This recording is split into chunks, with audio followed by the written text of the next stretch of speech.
लहाडारी सुरी रे ना बरातियों मन के पक्षले का होते जाता पाछू झूले काले काले बाल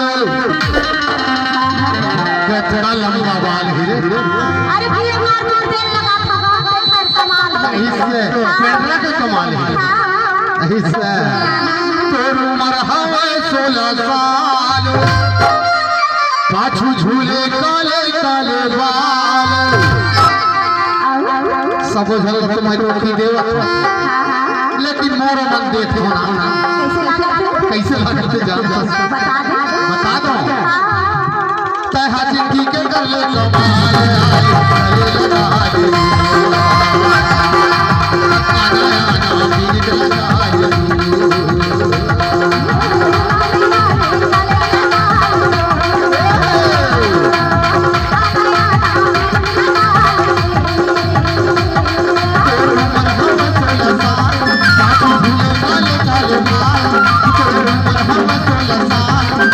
झूले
कही दे भाई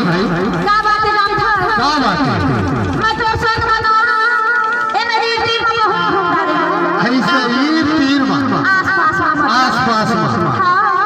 और क्या मन है बोला ना हाँ अभी अपने गाँव घुमा देते कहाँ चल भाई घुमा दी कौन गाँव बता हाँ बता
Thank you.